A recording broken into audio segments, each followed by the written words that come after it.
friends, welcome back to a new video. Today I want to show you guys how to eat for $1 per meal for a whole week.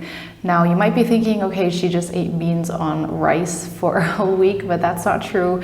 I have so much variety, so many delicious recipes with pasta, with rice, baked. These recipes are all super healthy, all vegan, and you can pre-prep a lot of them and cook for 2 days so you don't have that much work to do. And I was really surprised that this worked, that I was able to plan out and make meals for a whole week for $1 per meal. That is absolutely crazy. So I planned 14 meals in total, lunch and dinner for 7 days. And a lot of these recipes I made a bigger batch of so I could have for 2 days. I find that this way I tend to save money for some reason. So I did this for my boyfriend and I. That means we had 24 meals. I had planned out all the meals, went to the supermarket and spent about 34 euros. Now breaking that down into 24 meals, it is a little bit more than €1 per meal. But again, some things I already had at home, some things I didn't totally use up. So this is kind of like a rough idea, but I'm so happy with the results and the recipes were so delicious. So I'm so excited to share these recipes with you and enjoy. So the first recipe we're going to start with is a kale quinoa salad. So first of all, wash your quinoa and let that cook according to the package instructions, and then we're going to cut up our veggies. So we have cucumber, dice that up into small cubes. Then we have our carrot, same thing, cut that into a similar size as the cucumber. I'm cutting thin slices here and adding that to the cucumber, and then a red onion. Then we want to heat up a pan, add some olive oil and saute the onions until they're slightly translucent before adding in the kale.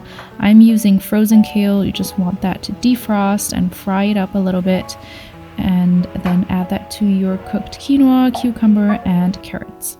Nextly, I'm making falafels. I'm being a bit lazy and using a falafel mix, so I'm getting that ready and then frying that up. Again, I was lazy and didn't bother to make falafel balls, but I highly recommend you shape them into balls since I was really struggling with this falafel.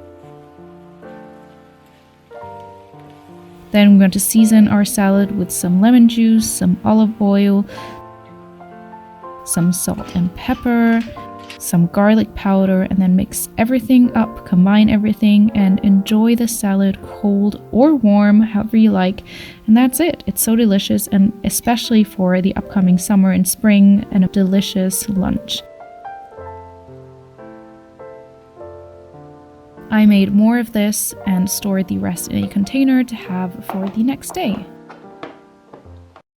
Nextly, we have a lentil chili sin carne, which is basically just a chili con carne without meat. So I'm dicing up some red onion, some garlic, sauteing that in a pot until fragrant, and then adding some cumin powder, some garlic powder, some dried oregano, some paprika spice, mixing everything up until fragrant, and then adding the diced tomatoes and the washed red lentils to the mix, and letting everything cook and simmer until the lentils are done. When the lentils are almost done, I'm adding canned kidney beans, corn, giving everything a mix, letting everything simmer until the lentils are done. Serve this up with some bread or some rice. I like to add an avocado on top for extra creaminess. And that's it. Again, I made a bigger batch of this to have the next day as well. Really awesome meal to pre-prep. Nextly, we're having some roasted beetroot on hummus. Firstly, I'm cutting up the fresh beetroot into thin slices. This recipe is from the lovely Hitomi here on YouTube. And then placing that on a parchment paper and getting that ready to roast in the oven, drizzling on some olive oil, making sure I spread that out evenly, and then roasting it in the oven at about 200 degrees Celsius for about 15 to 20 minutes. Then I'm making my own hummus because it's cheaper and more environmentally friendly. So we have some canned chickpea, some lemon juice, garlic, olive oil, and adding some homemade tahini, which is basically just sesame paste, but that is optional if you don't have that, and then pulsing everything and mixing until it's nice and creamy. I made a bigger batch of the hummus, so I'm storing it in a container for the next day when I'm having the same thing again. And when the beetroot is done, I'm getting it out of the oven and assembling my sandwich, you can call this. So adding the hummus, adding the roasted beetroot, then sprinkling on some sesame seeds and drizzling on a little bit of agave syrup. This is so delicious, sweet and salty. I really love this recipe. Again, I also roasted more beetroot just to have something prepped for the next day.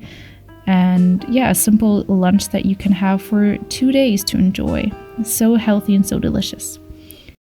Nextly, I'm making poverina. This dish basically means dish of the impoverished woman, I think.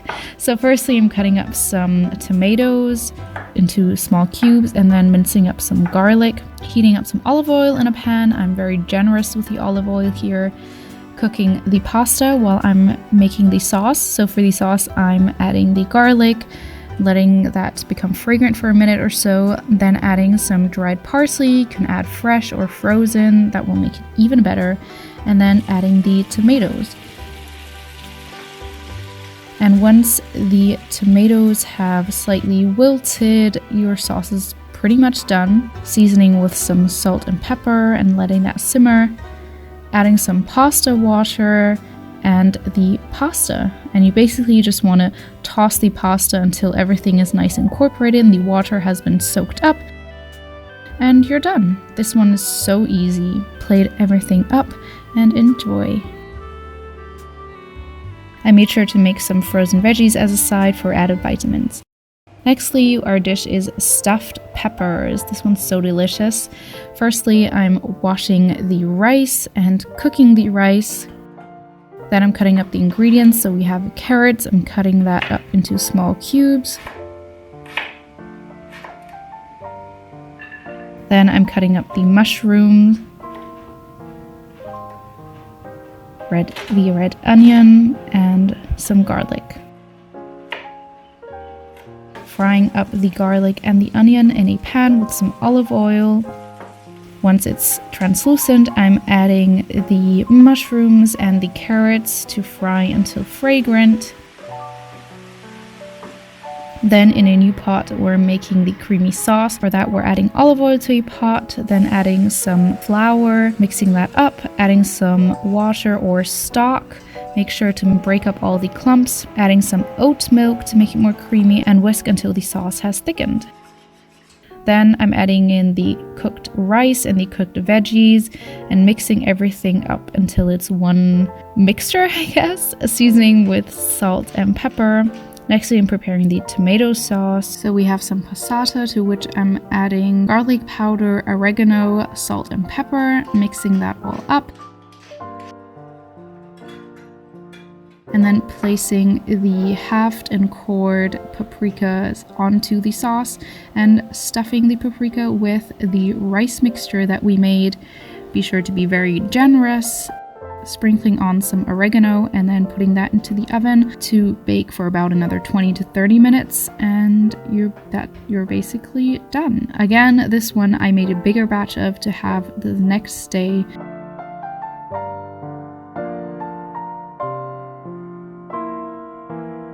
Serve up the baked stuffed paprika with the tomato sauce on the side or on top. This one is so homey and delicious.